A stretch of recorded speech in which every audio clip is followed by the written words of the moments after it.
Okay, it's no secret that I've got beef with Jack White.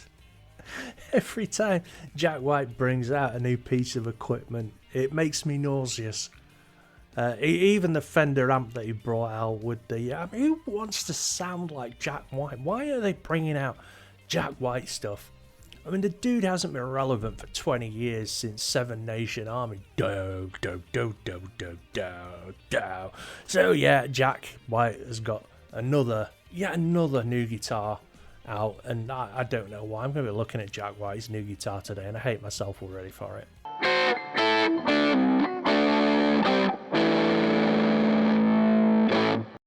So yeah, Jack White guitar. I've started, so I might as well carry on.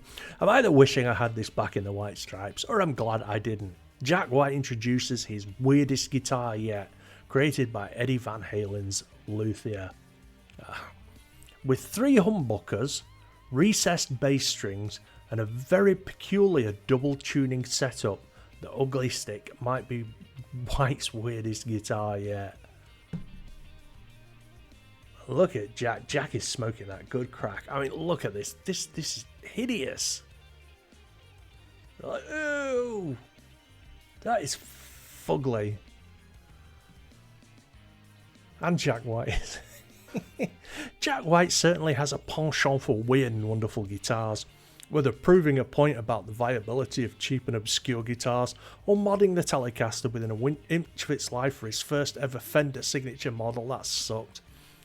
And the soon-to-be Rock and Roll Hall of Famer doesn't conform to norms. So to celebrate his 50th birthday, the guitarist turned to Eddie Van Halen's luthier of choice, Chip Ellis, for an out-of-this-world custom build that looks like a whiteified, cartoonish reimagining of a Rickenbacker. Did you ever see that episode of The Simpsons where Homer Simpson designed a car?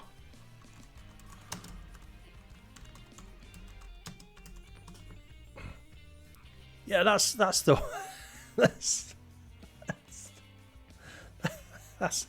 that's Jack White's guitar in car form.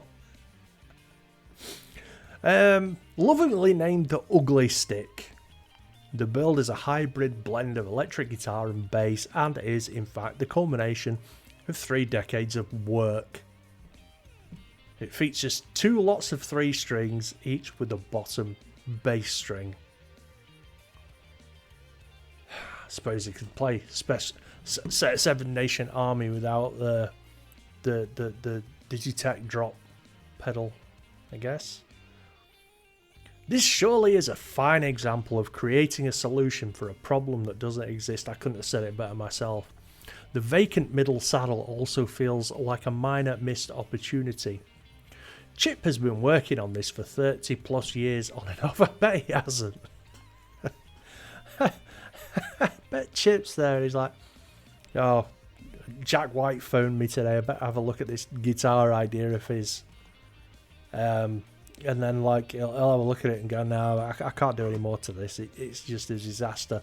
And then he'll put it away and forget about it for like 5 years. And then one day, Jack White will have a moment of clarity. We go, I better phone Chip Ellis and see how he's getting on with that guitar. And Chip will be like, hi. And be like, yeah, it's Jack White. And he's like, yeah, Jack, I'm still working on this guitar, man. Your idea's so crazy, but I love it. And then he forgets about it for another 5 years. So that's probably why the Jack White Crapocaster has taken 30 years on and off.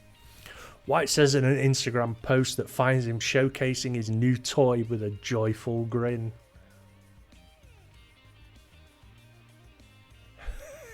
That's the look of a man. He's like, I can't believe I got somebody to build this. April Fool. What was it? I mean, look how wide the fretboard is.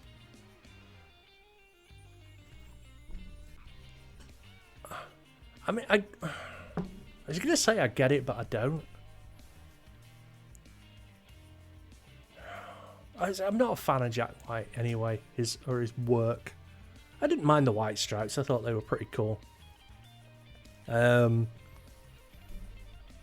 don't know. This is surely... I read that bit. The bass strings he adds are recessed lower than the guitar strings, so you can play them all at the same height and same time. Yeah, I mean... When have we not been playing a guitar and we thought, damn, I wish this had some recessed bass strings on it. Ellis is a master builder over at Fender, and he was responsible for White's signature triple caster telly last year. I can't help thinking that Jack White has got something on Fender. You know, like he's got some dirt on somebody at Fender, and he's like, unless you keep making Jack White, signature stuff, I'm gonna go to the press with this Fender dirt that I've got on somebody, because, like I said, Jack White is not, unless I'm missing something.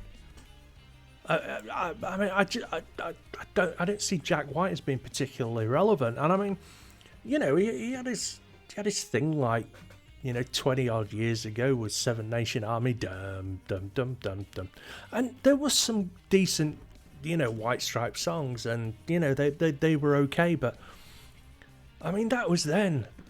I mean, that would have been the time to release Jack White, signature amps and guitars, not now. He'd risen to prominence. Oh, this is Chip Ellis. He'd risen to prominence when falling out with Peavy after Joe Satriani signed on as a signature artist. Eddie Van Halen chose him to spearhead his EVH brand. Their first build together launched in 2007. The new guitar's unveiling comes a year after White road tested it in the studio. That's not road testing, is it? It's studio testing it.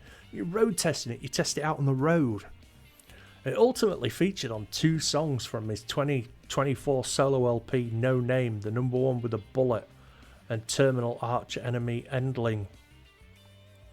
So Jack White has got like a master luthier to build him a weird guitar with 2 recessed bass strings, and he repays the guy by using only 2 tracks on his album. His little face. Jack needs to get outside a bit more, I think. Jack looks like a corpse there. He adds that it hasn't made it onto the road yet, so he hasn't road tested it. Oh, it's right, but the triple humbuckered beast might not be confined to the studio forever. Thank you so much, Chip. This thing is out of the world, this post wraps up. I'm either wishing I had this back in the White Stripes, or I'm glad I didn't. The White Stripes legacy is set to be immortalised this autumn when the band, alongside Soundgarden, Bad Company, and a very anti-rock hall Carol Kay, are set to be inducted. Speaking to Guitar Player in 2010, White revealed his biggest hit, Seven Nation Army, which is now sung in sports stadiums across the world, came together during a spontaneous soundcheck down under.